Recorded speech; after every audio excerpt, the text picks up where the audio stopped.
We have question number 1. Dr. Van Lynch will go first, please. Lower Merion school taxes increase every year. For the last 4 years, school taxes have increased by an average of 3% annually. Increasing school taxes create a need to balance the board's duties to all its constituencies, which include taxpayers with children in the schools and residents living on fixed incomes who find the tax burden increasingly difficult to bear. Do you believe the board should continue to raise taxes year after year at the present rate? How do you intend to address this issue if you are elected? Thank you for the question. So, do I believe the board should continue to raise taxes?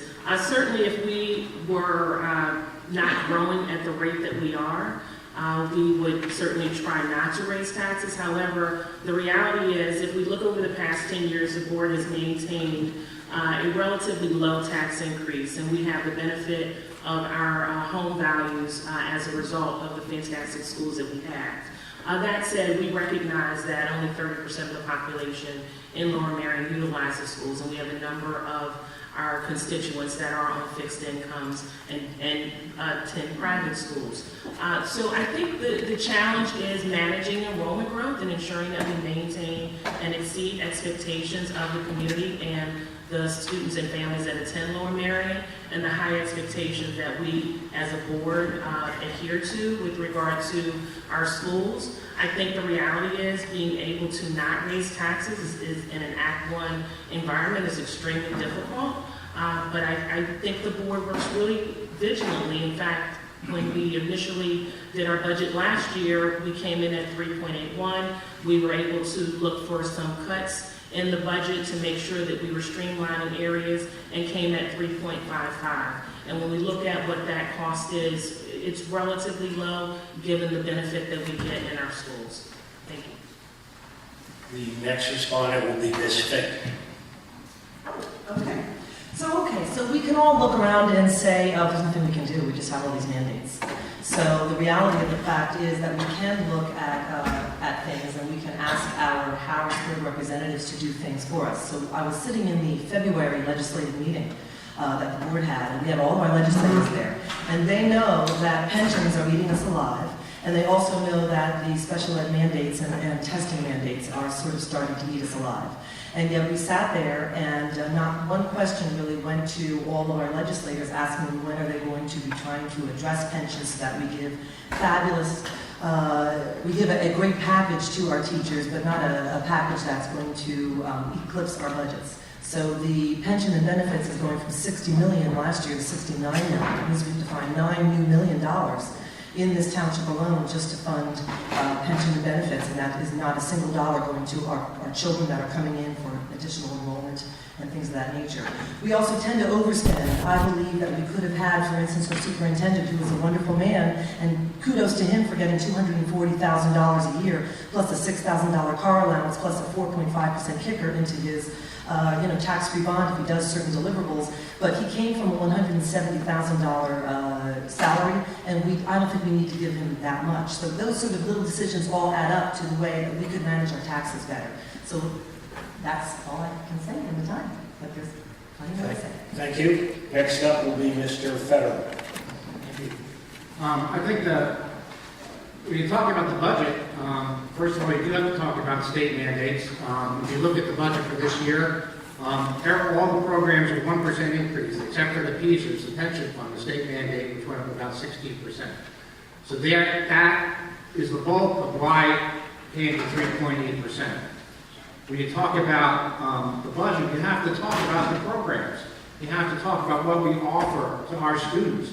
You have to talk about the excellent programs that we have and the excellent reputation that we have.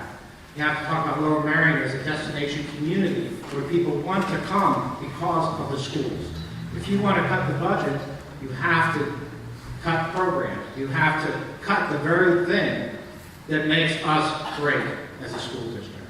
And I challenge the people who think we can cut substantially to tell us what programs we should be cutting.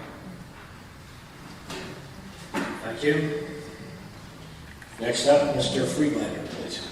Well, during my term on the school board, I served as finance chair, and I always advocated trying to find areas that we could decrease our tax increase without compromising our educational program. When we got our preliminary budget, that is always the starting point. It's not the ending point. But with the current board, it is the ending point. The tax decrease that was referenced by Dr. Van Lynch, I think, was funded more by putting fund balance money in and not decreasing the expenditures. In a 2-year period, we underspent our budget by $31 million. So there must be some areas that we can explore to find cuts without compromising education. The other critical issue is when we talk about PSERS. When I was on the board, we created a committed fund balance where we put money that we had to help fund payment of PSERS at such time as when the increases got above 20%. We're currently at, I think, 21% now. We have $21.3 million in that fund committed to helping fund payment for PSERS, which means that we could apply that to the tax bill to reduce our expenditures without having to tax you for that portion of it. That was the intention of the money.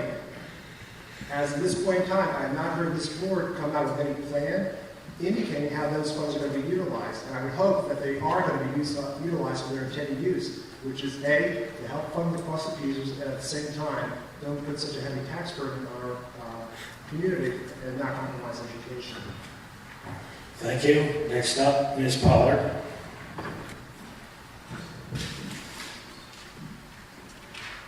Do I want to continue to raise taxes at the rate that the taxes have been raised? The answer is no.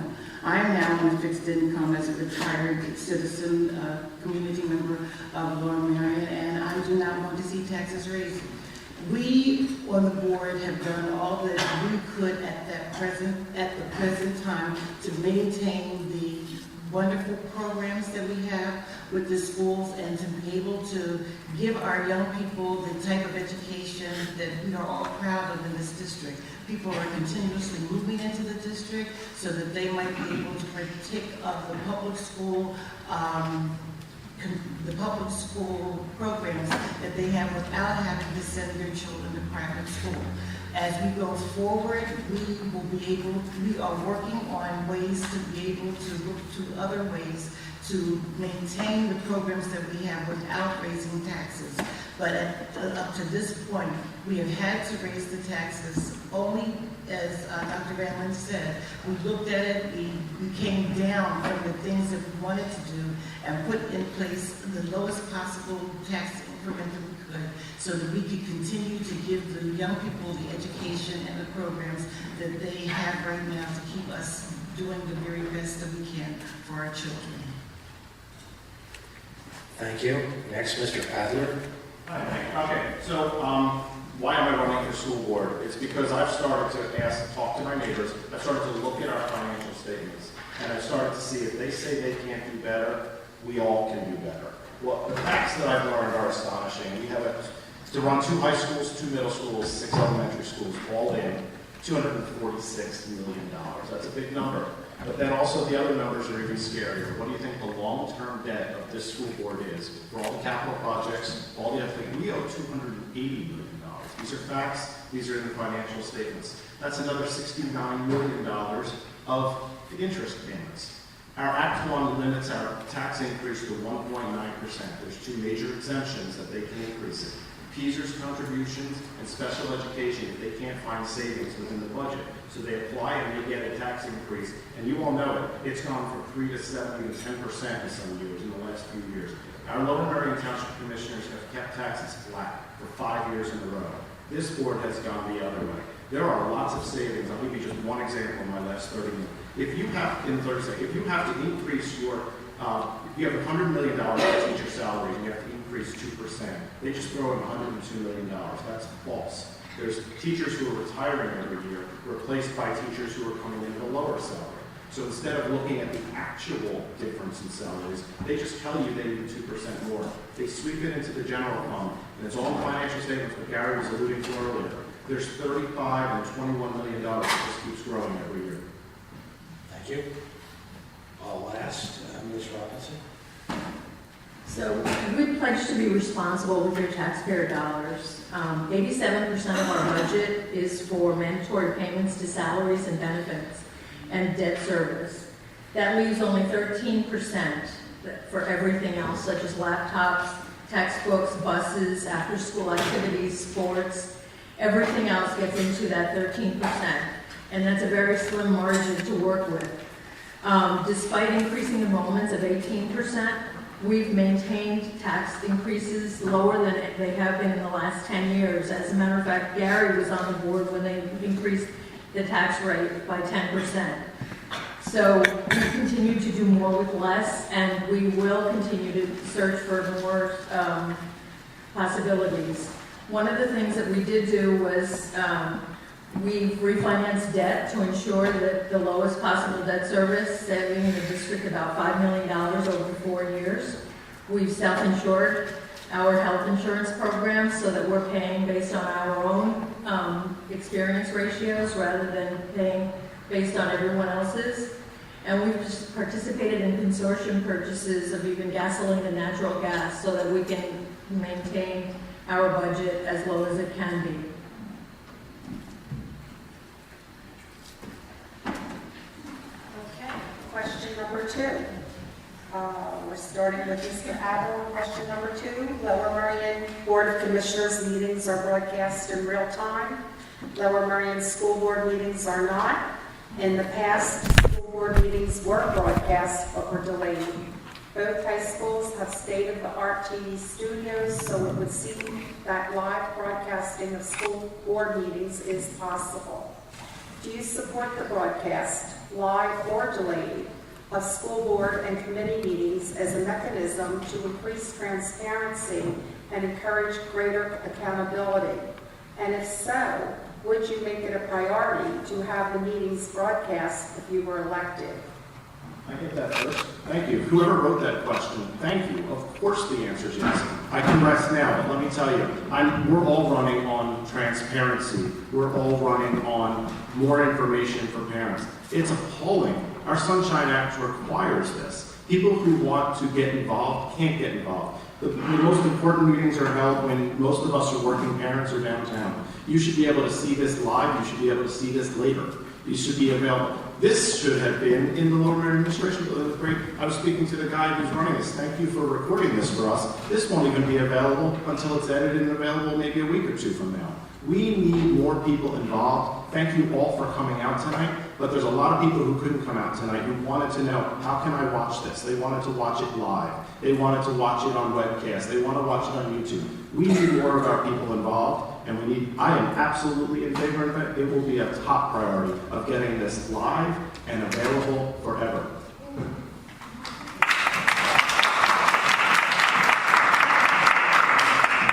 Can I ask everybody to hold applause to the end? I don't think it's fair to the candidates, and it's not fair to move things along.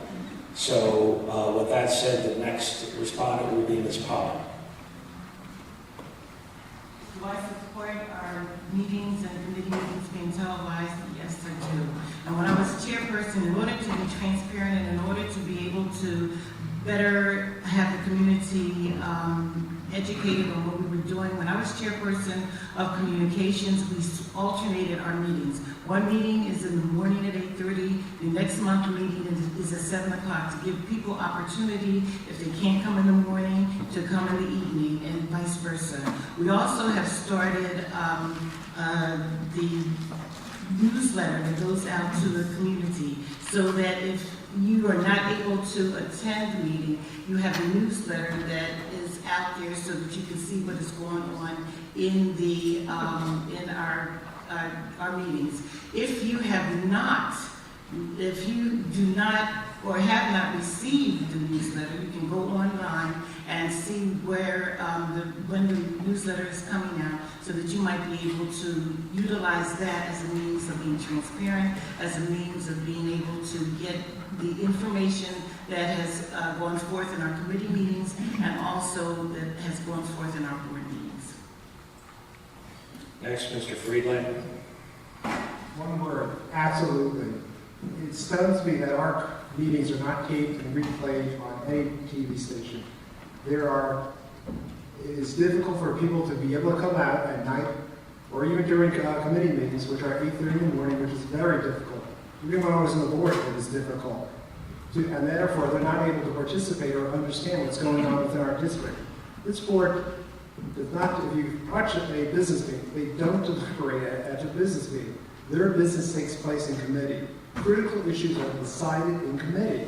Those meetings must be broadcast so everyone knows what's occurring. Otherwise, you're in a fog. I attended a communications meeting, I think it was in March.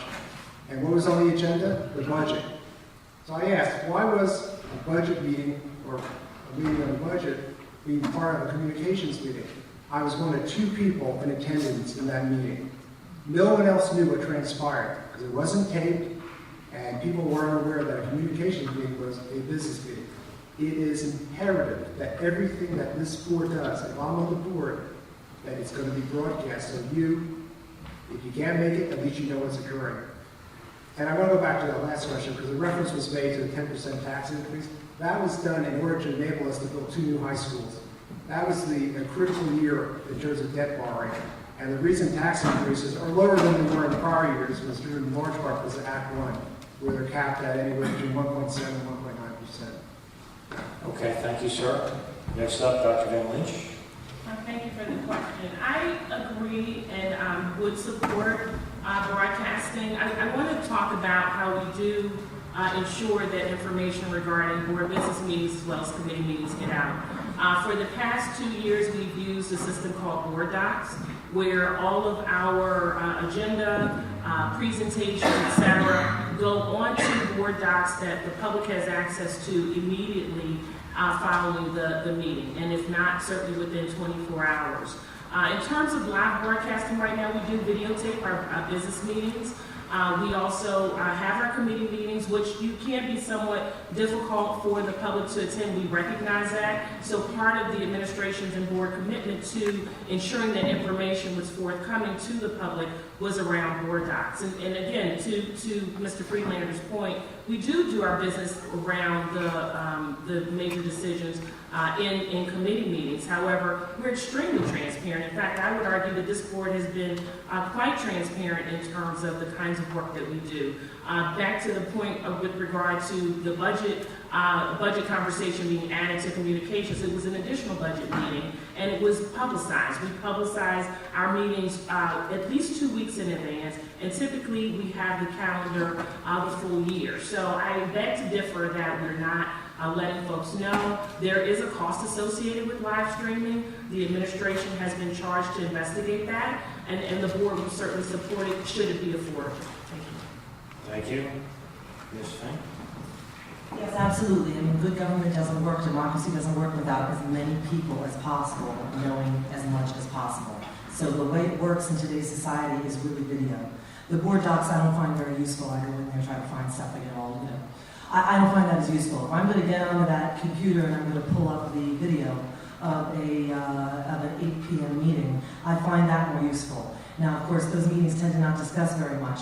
As we said, most of it is in committee, and a lot goes on in those committee meetings, and that's all the important stuff. So I don't feel that this current board has been that focused on transparency.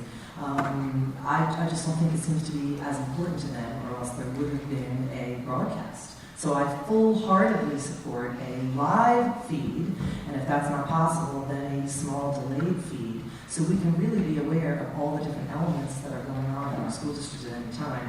And I don't think that the cost, knowing what they spent on the superintendent or on a few bad hires and a few other things, I don't think that the cost for informing the people, which is a critical part of democracy, should be something that should, get in the way of us having the ability to see what goes on. So, thank you very much. Mr. Fetterman? Simply echo the sentiments that I think everyone has spoken about here, that there should be communication and availability with the technology to broadcast the meetings if it's available. If meetings are public, they should be available to the public with the technology that's going on today.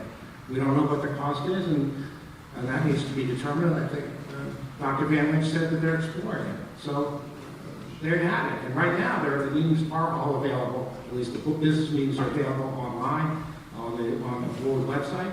I'm in favor of this proposal. Who could be against it? Ms. Robinson. Suffice it to say that I'm in favor of it as well, and I think that preliminarily, they had said that it would take about 3 people to run the meetings, so that we can videotape it and rebroadcast at the same time. One of the things that we need to be aware of is student information that gets discussed sometimes during the meetings, by parents mostly, not by us. So we need to have it on a slight delay, but I say I'm totally in favor of it. Okay, we're up to question 3. Mrs. Paul, you begin the first response. The Lower Merion School District spends $30,000 a year per pupil. Radnor and Tredyffrin Easttown each spend less and have outranked LMSD for the last 4 years in several national rankings. What are Radnor and Tredyffrin doing different and or better? What can be done to raise the ranking for Lower Merion, given that our district already spends more money per pupil than any other district in Pennsylvania?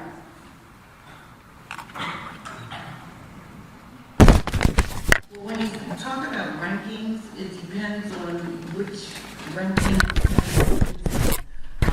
America is just ranked 4th in the district not in the district, but in the nation for academic achievements. Radnor and, Radnor and Tredyffrin work on it. Radnor and Tredyffrin are different than Lower Merion. They do not have as many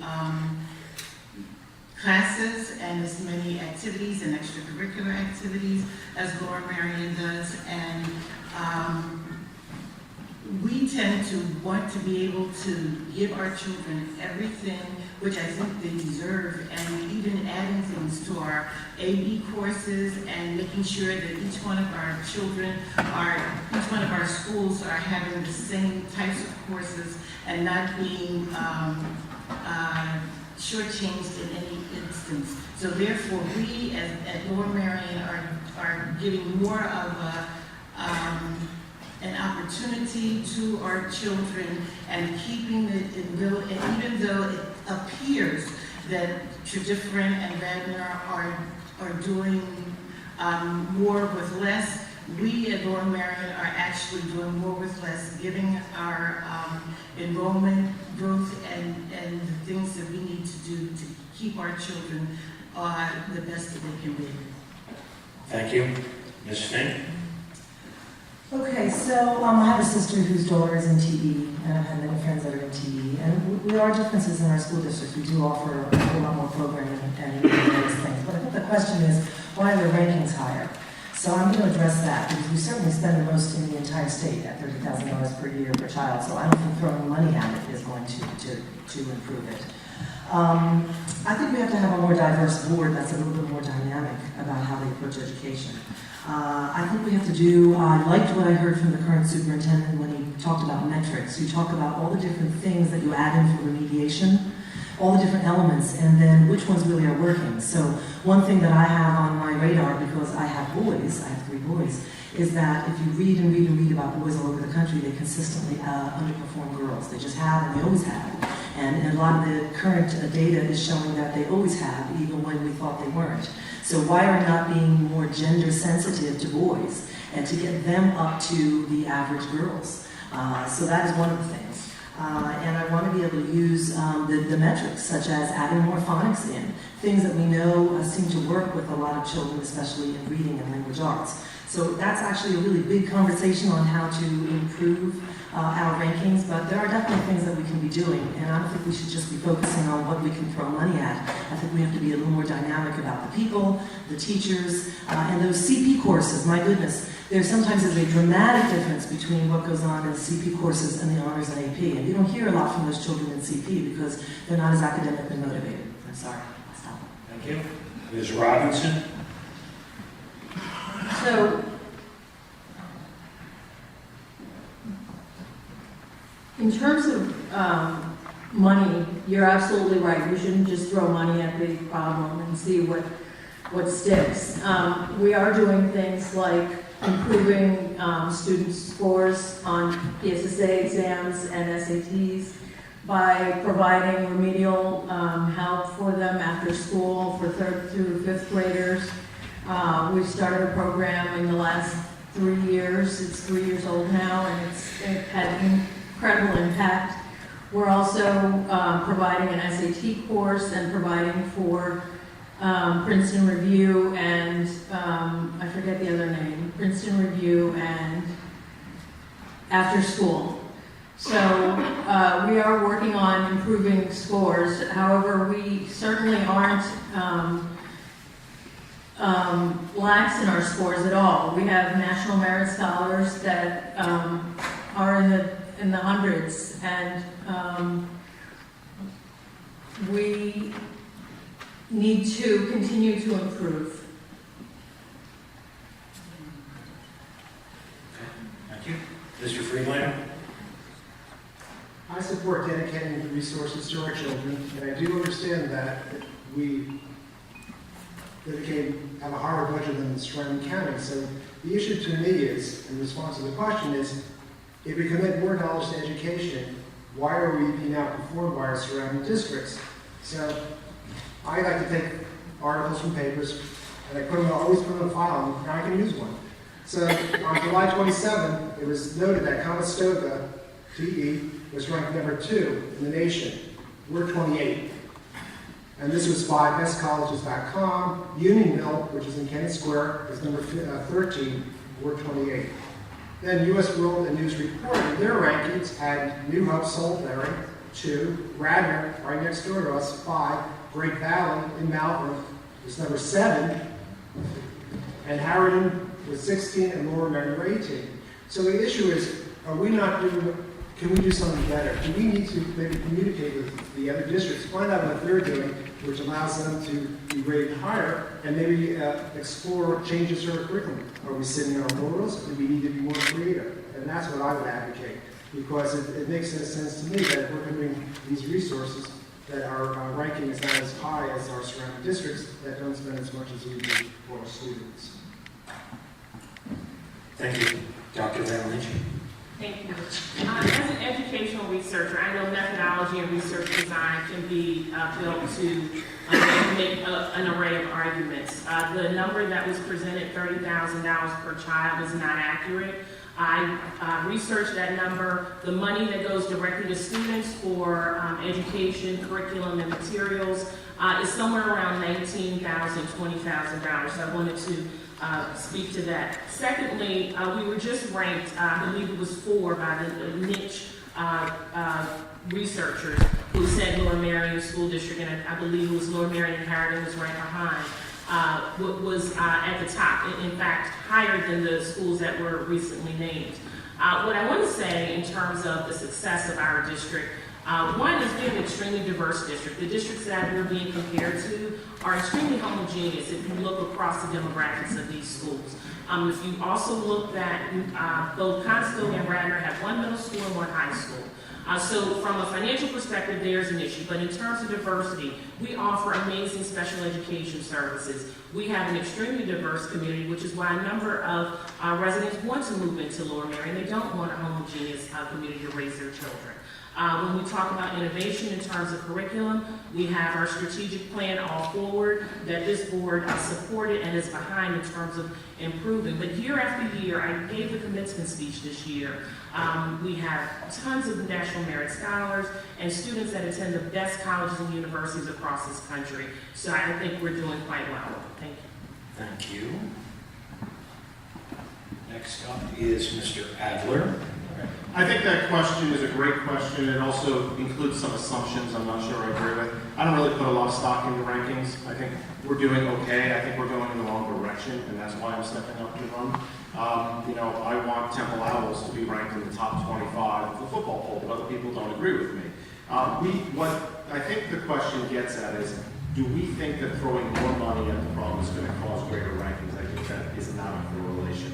What the role of the school board is to set goals and policies and to hold those accountable to us and to have public debate, and open debate, and transparent debate, and then not micromanage or manage. And we have the best teachers in the district, we pay them all good money, let them do their job. We have the best administrators, let them do their job. But if they're not going to do their job, let them be accountable to us. So we will discuss and set policies, and if they're not doing their job and the community's not happy, the board's not happy, then we make changes. And I think we're going to make some changes, and that's why I'm running for school board.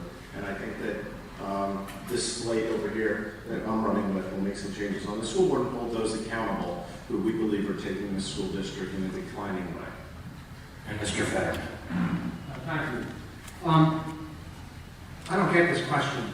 It really is simply another way of phrasing the original question on the budget. Because all of this question, all the $30,000 which Dr. Van Lynch actually corrected to talk about exactly what is given, what is spent per pupil, is the total budget divided by the total number of students. So the question always comes back to the budget. And the question is there fat in the budget? Is the school board doing everything it can to ensure that it's spending its money wisely and effectively to ensure the best outcomes of our students, which are the focus of the board and of our district? I don't think anyone can argue that the student results, what our students do following graduation, is amazing. It's excellent. If you go to any admissions office in colleges throughout the country and they talk about Lower Merion High School or Harriman High School, their star is next to that name. You can rank it all you want. You can have 100 different rankings. And Harriman and Lower Merion School District are always going to be at the top of the rankings. Maybe not number 1, but number 10, number 15, number 8, and number 20. But of the thousands of school districts in the country, it is damn good. And I would suggest that comparing Radnor's an excellent school district, the kids do great. Different, excellent school district, kids do great. Lower Merion, excellent school district, kids do great. We should not worry about the individual rankings, whether it's 4 or 5, 6, 8. Thank you. Thank you. Question number 4. In 2006, the Community Advisory Committee, consisting of 50 representatives from Lower Merion and Narberth, determined that 2 high schools of equal size was the optimal configuration to achieve the goal of educational parity between Lower Merion and Harrington High Schools. And that is the way the schools were built. But with recent expansion of the choice zone, the district once again has 2 high schools of unequal size. Today, Lower Merion High School has 228 more students than Harrington, and Lower Merion is projected to have 500 additional students by 2020, while Harrington is expected to have a significantly lower enrollment. Do you believe that equal curriculum offerings can be maintained with the student disparity between the 2 schools? Is this a reasonable course to follow? And if not, what alternatives would you pursue? Mrs. Robinson, would you please begin? Oh, yes. I believe that this is a good path to follow. Building at Harrington High School would have been in the multi-millions again, and we didn't feel that the community was ready for that kind of building and debt. In terms of enrollment, and you're absolutely right, the 2 schools are about 200 off from each other. However, we are maintaining equal programming. We are making sure, and at every curriculum meeting that I go to, we always ask, is it being offered at the 2 schools equally? Is it, are courses running? And we've even run courses at Harrington that are lower in number, just to make sure that we do not go against the CAC report. Okay, Mr. Friedlander. Couple of things. I was on the board when the CAC was created, and it was a wonderful organization. 43 people came together, researched everything, and came up with a great plan, which the board adopted. When I was initially on the board, there was a disparity between the two high schools. Harriman was approximately 900, Lower Merion was 1,600, and there was a disparity in the educational program that was offered. There weren't sufficient students at Harriman to support offering the same level of AP courses that Lower Merion had. So when schools were equalized, that changed. And Harriman has thrived. The curriculum has gotten broader, their sport teams have gotten better, everything has gone well. So when the issue becomes to let students return to Lower Merion, 200 students this year, someone said 500 students later on, the disparities is going to grow. And what could happen is that Harriman may get to the point where they are below that critical mass, where they can't offer the same level of programming that Lower Merion does. And that bothers me tremendously because I was a strong proponent of the CAC.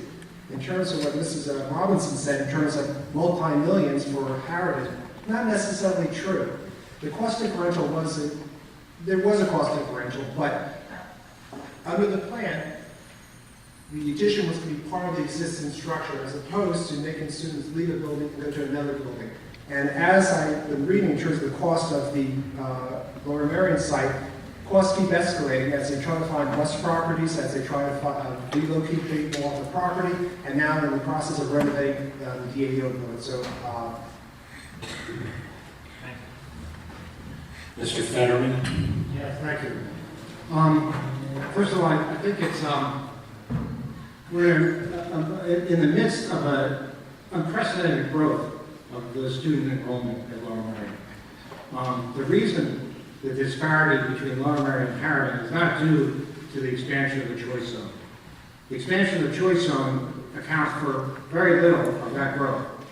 The natural growth that we've experienced at Lower Merion and what the numbers say will occur at Harrington are due to an influx of students and families.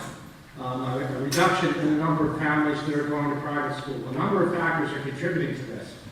I believe that there's a critical mass of student population, I think it's around 1,200 or 1,250, where you can maintain equal programming. But the fact of the matter is that there is a 200-person disparity between Lower Merion and Harriman right now. And the use of the VAO was the least expensive and most expeditious way to handle the overgrowth at Lower Merion. But what we're facing now are growth in both schools. Harriman is not going to shrink. It is going to continue to grow. The Montgomery County Planning Commission just came out with a major study last spring that indicated that within 5 to 7 years, Harriman is going to be above its own capacity as well. And that's a major problem the board at that time is going to have to deal with. We're going to have to deal with it sooner rather than later. Thank you. Mr. Adler? We can debate, well, the great debate in this township about 10 years ago is whether or not to renovate the schools or build the schools. We now have the schools, and now, because of some choices in the past that the school board has taken, we now have to look at that decision again. Of course, we're all in favor of 2 equal schools, equal programming. That's good policy, good, and I think we should reconvene another community group and take a look at this issue. I think we need to act now, though. And this school board, we need, if we're going to look at this, if we're going to expand it, we need people who are going to manage budgets. When the schools were renovated, they were renovated on time and under budget.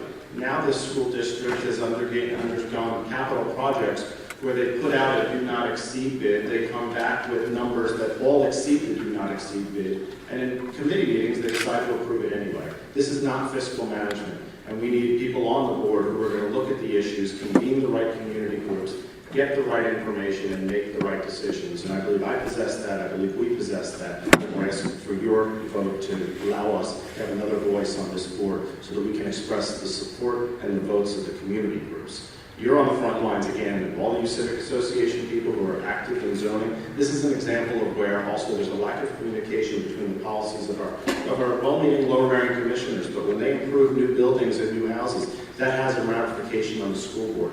And our school board has been doing as good of a job they can, but we're seeing the impact of it, and we're seeing the impact of it today. And we need leadership and experience to be able to deal with those decisions tomorrow. Thank you. Ms. Pollard?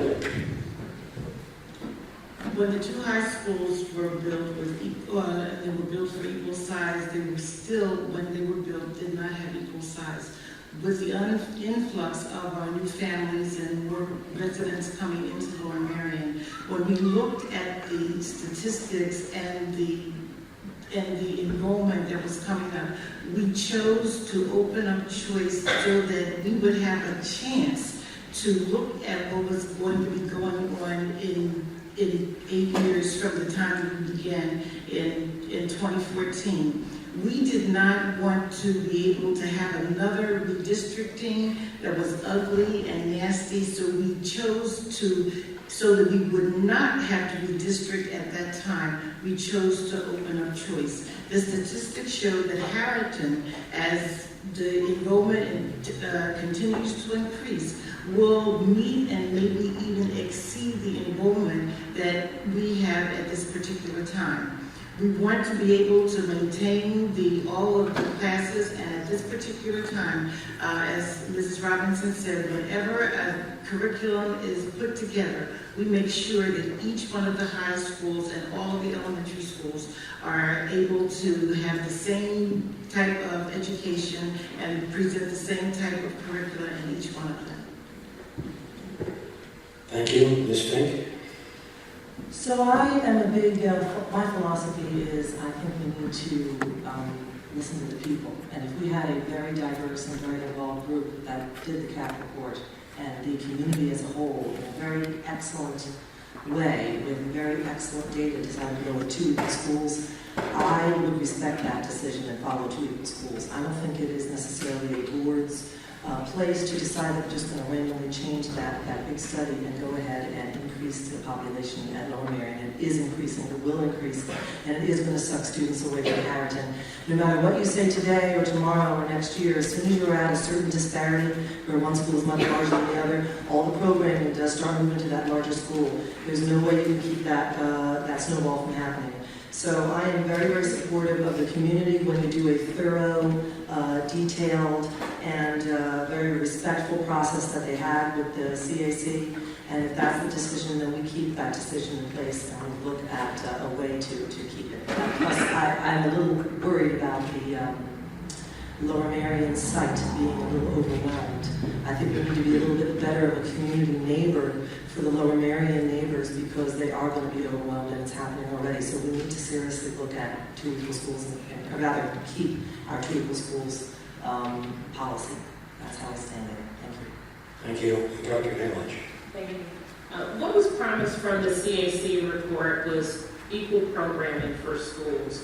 To be able to maintain 2 equal schools of size is extremely difficult. This board had the foresight to support the administration in having an external report, not using internal numbers, but external by Dijon Healy in 2012, and most recently Montgomery County Planning Commission to really think about what the numbers will look like. And in fact, we're coming above those numbers. We were projected at 8,100, we're now at 8,300. So the reality is the students are here, and it's our task to ensure that we maintain class size and programs and the high expectations that we have for our teachers and our students and families, and we also have facilities where we can manage the students. This board made the decision to reopen choice to not overcrowd Harrington, as well as think about 4 years prior, not disaggregating students who were coming in 8th grade, for example, going on to their high school year. So we were trying to pay attention to a contiguous group of students going into high school. Additionally, one of the points in the question was, what would we do to attract students to Harrington, for example? We have the critical mass, as Mr. Fetterman mentioned. 1,200 is a critical mass. At 1,400, Harrington is maxed out. We have the DAO, so rather than build at Harrington, the board had the foresight to say we have classrooms available in the DAO, so let's repurpose those at this time. Okay, I just have to say I'm very impressed. You are all so great with time. We have 2 more questions. Question number 5. Given the recent enrollment growth, every school in Lower Merion is at its capacity. Every year, Lower Merion School District expels a few students who do not meet the residency requirement for attendance, yet anecdotal evidence suggests the number of non-resident students enrolled in Lower Merion School District schools could be far greater. Given the current overcrowding, what steps do you believe the school district should take to ensure that only those students who meet the residency requirement are enrolled in our schools? The first response, Mr. Friedlander. That is an important issue in our district, especially in light of the increased enrollment. We had set policy in our district in terms of what class size will be. One extra student in a building, in a grade, will tip the numbers over to go from maybe four classrooms to 5 classrooms. We need to be diligent, especially because I keep hearing from incumbents how the enrollment's escalating. That we have to be mindful that we have a responsibility to the students in our district, so we need to implement measures to ensure that there are no non-residents. When I was on the board, there were expulsion hearings for non-residents, and I support the administration in their efforts to identify students who do not belong here. I was at a board meeting where they had a vote on an expulsion, and I was surprised that instead of being 9-0, it was 8-1. What could be more critical to our district than ensuring that our enrollment is there for the students who live within our district and not outside our district? I would hope, because I hear anecdotally that there are a lot of students there are more students that are being located or identified in our buildings that are who don't live here. We need to, especially as our buildings become overcrowded, we have less classroom space, we need to be more diligent in identifying those students so that our residents get the best education that they're able in our district. Thank you, Mr. Fetterman. Thank you. Obviously, students that don't live here shouldn't go to school here. As I mentioned in my opening statement, I'm an attorney, a trial lawyer. I deal in evidence, facts. I don't deal in anecdotes. I don't deal in stories. I don't deal in what I heard from my son when he came home from school today. I think it's important that we deal in evidence, hard facts. I think in order to enroll in the district, you have to have proof of residence. I think certainly there are kids that are going to school here illegally, and when they're discovered, they're kicked out. I think we should be vigilant. I think we're very close to a lot of neighboring districts where destination people want to go to school here. We should do all we can to verify that the students that enroll here actually live here and are permitted to go here. I don't think we should put a lot of stock in anecdotal evidence of anything.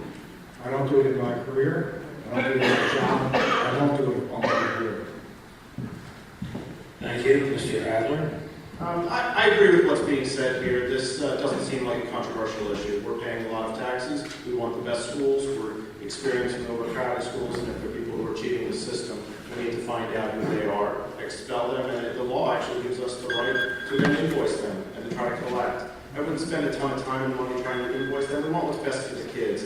I also agree with Mr. Fetterman over there that I'm not sure that this is as big a problem as we all think it might be. I think I know some anecdotal evidence. I'd want to do some investigation on this. I'd want our administration to identify it. We would need evidence. We're talking about improving kids' education. So before we make this a witch hunt and have everybody rat everybody out, I want to make sure this is a big problem. There is a problem. We know it's a problem. We hear it's a problem. And it costs a lot of money to educate our kids. And if people are cheating the system, then we should have hearings about it, and we should look at it. I think within a $246 million budget, if there's some anecdote, I'm not sure this is the largest issue we should be facing, but expel and invoice is my policy.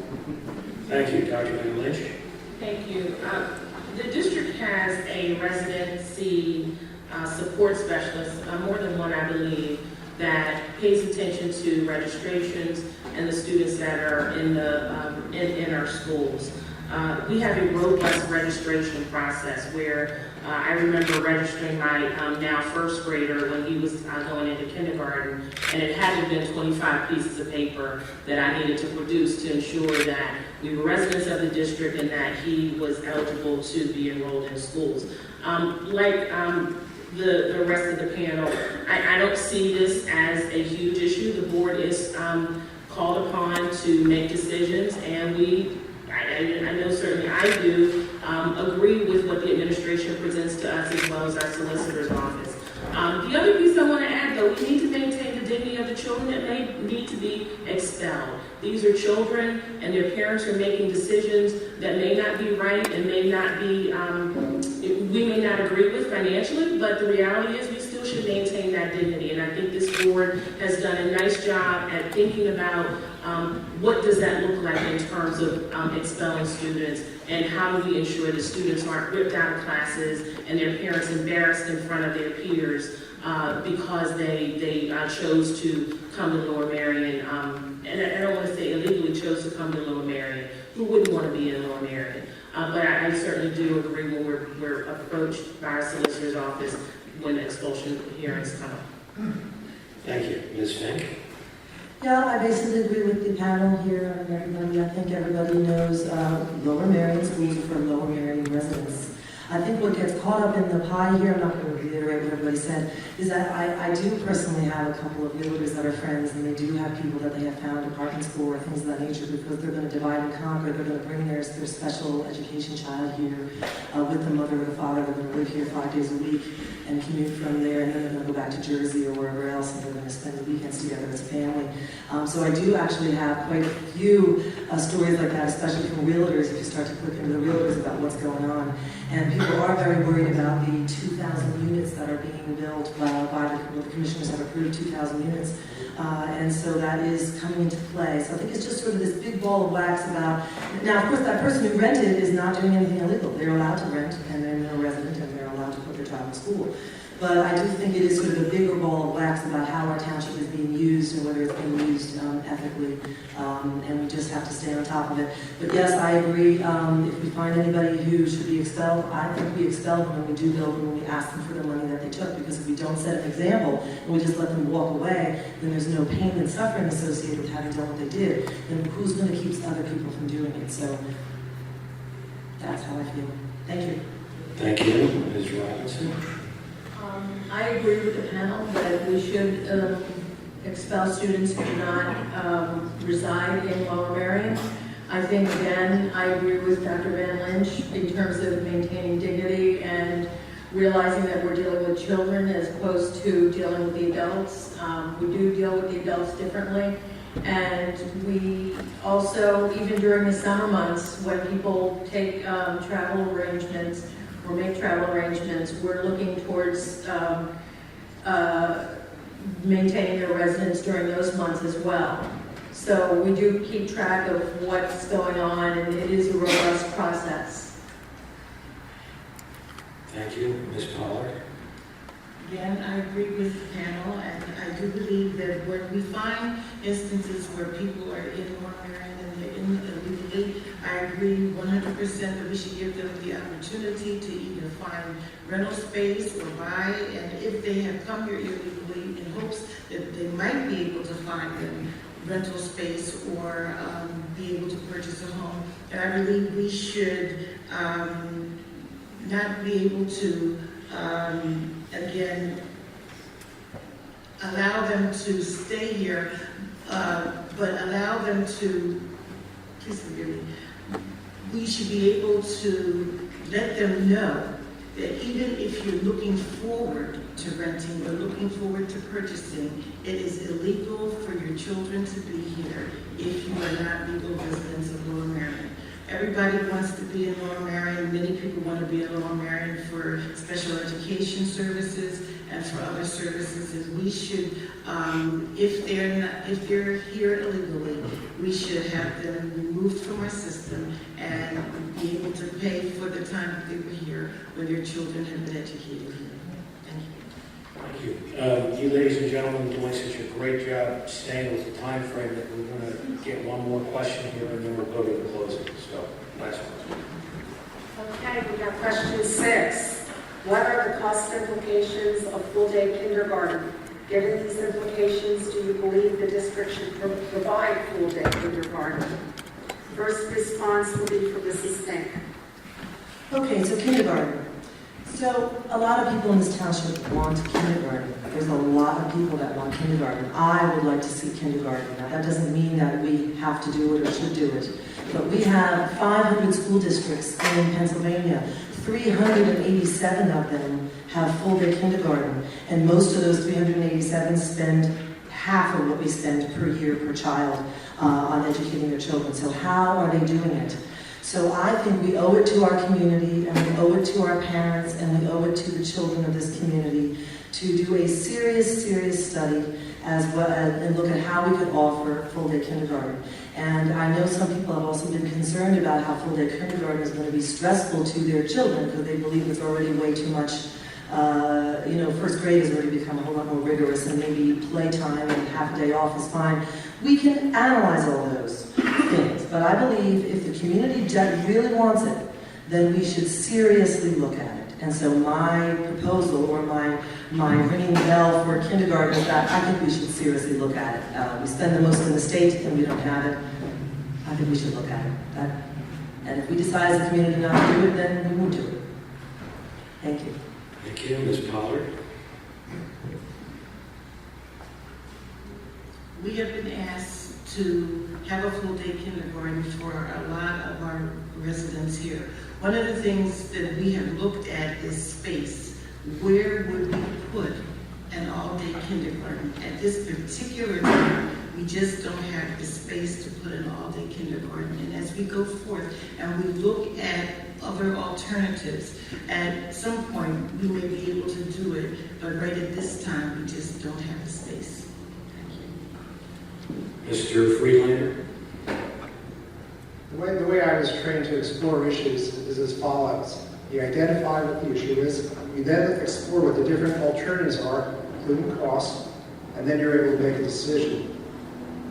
So, it's like what a calculator. I'm a numbers person, so I always explore costs. So I would advocate exploring the issue, seeing if it's possible, but with the addition of full-day kindergarten, significant costs are going to be coming to our budget, both in personnel and in buildings.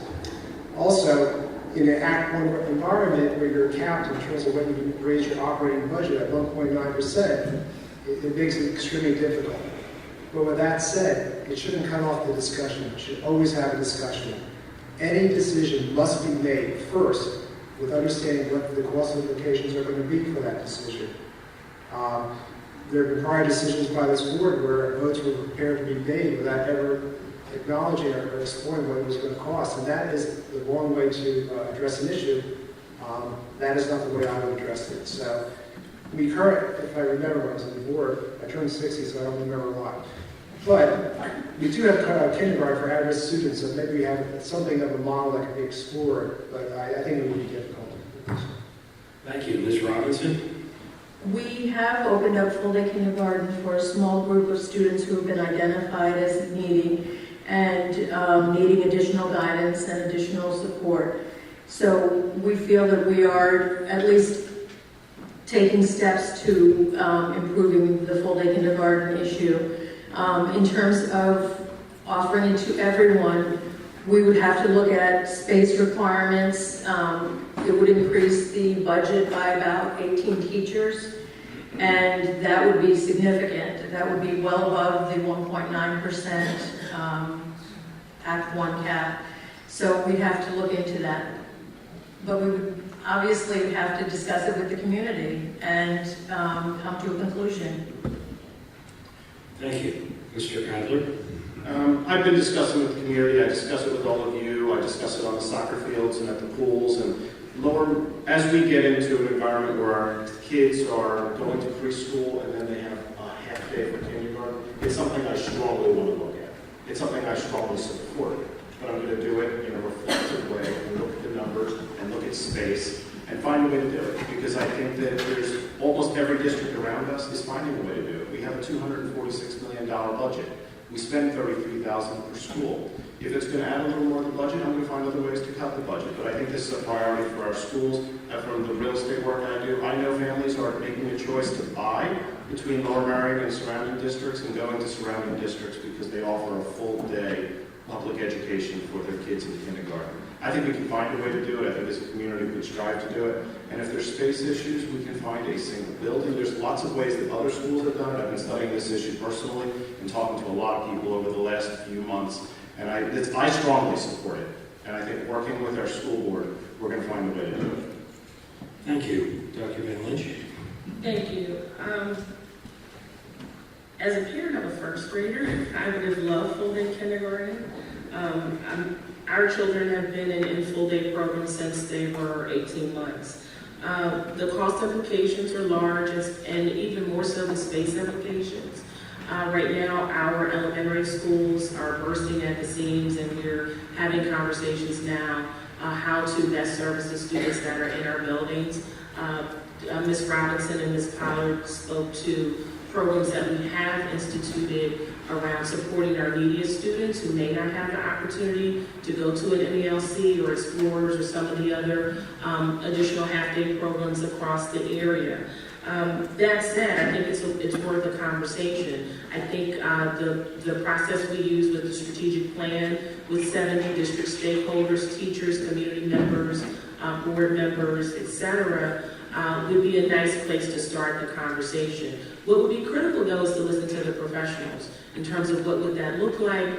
Are we talking about a kindergarten center? Certainly we have some exemplars across our neighboring school districts to look at, but then what would that mean for Lower Merion, and what is it that we want to pay attention to as we would consider a rather costly but very important initiative?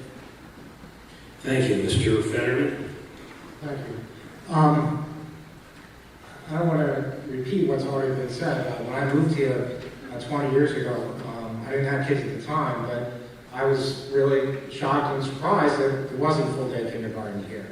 But at the same time, through numerous boards, both democratically controlled, Republican controlled, over the past 20 years, and probably before that, this issue has been discussed, talked about, investigated, and we're still with half-day kindergarten. So I agree, I think we should have it, but there's probably legitimate reasons, financial, space-wise, especially now, the space-wise, that would prohibit it. But who could be against full-day kindergarten? I'm not. Thank you. Okay, at this point, we will now move into closing statements.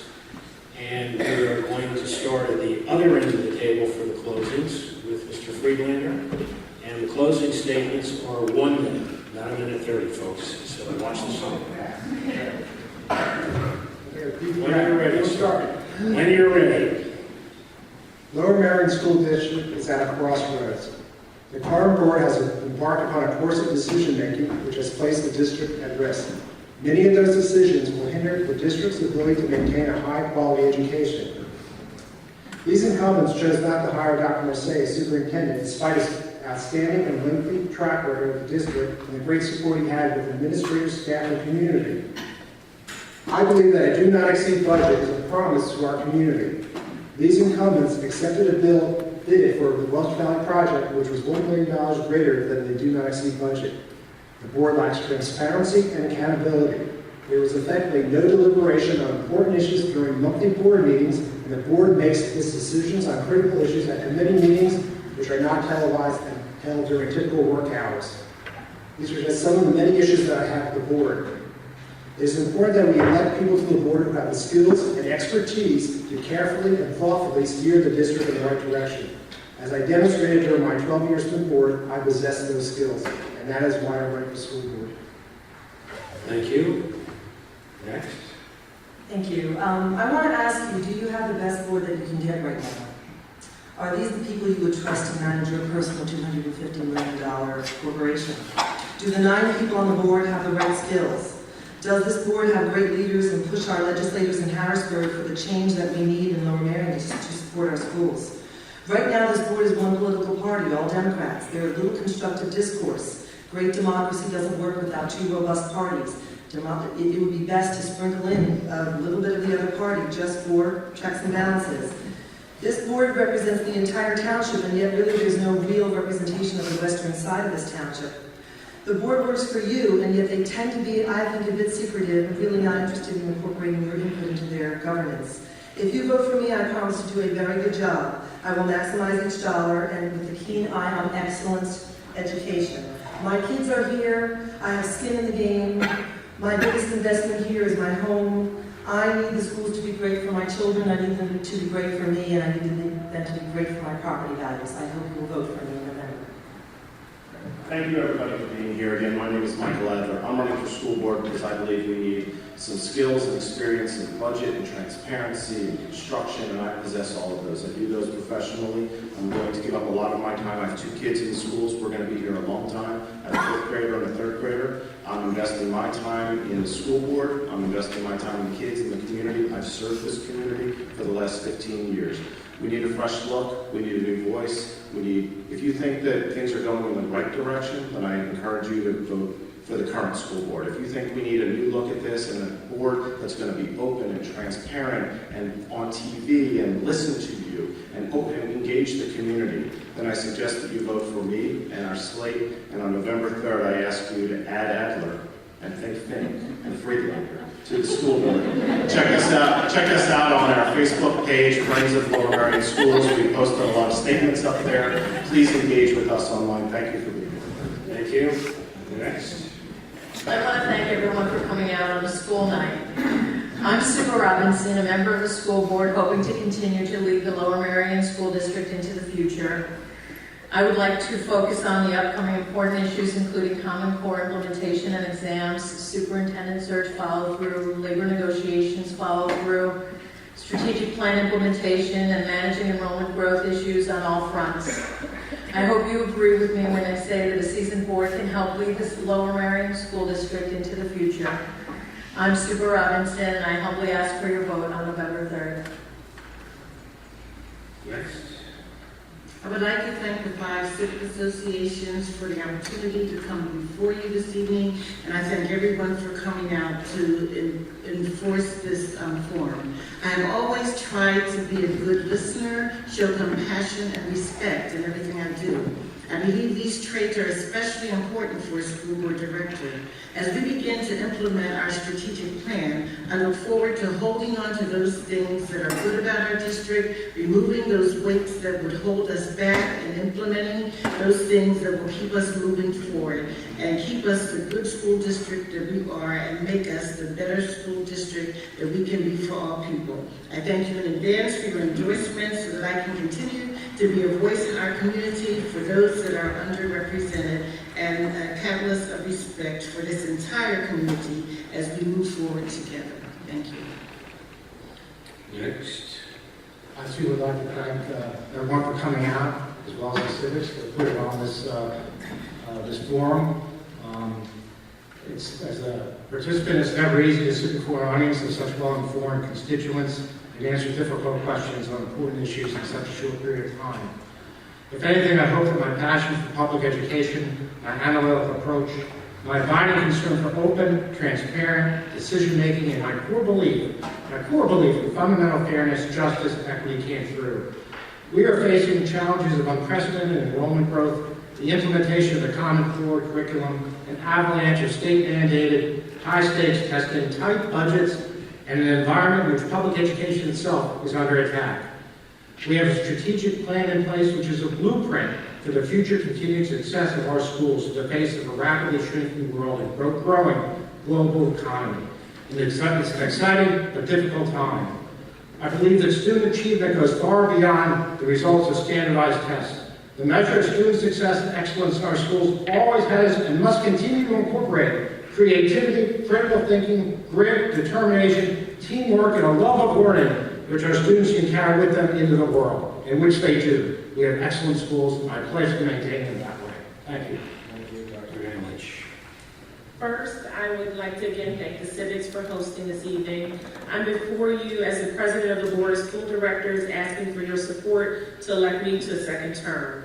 I've been committed from day one of joining the board to ensuring that each and every student is afforded a high-quality, robust educational experience. As board president, I served this district and provided leadership in hiring our new superintendent, as well as work with district stakeholders on the strategic plan, two areas critical to the district's trajectory. As past curriculum chair, I worked with the administration and the board to ensure that there's dedicated time to writing in the elementary schedule and that the math sequence be modified to provide students with multiple entry and exit points in Algebra 1.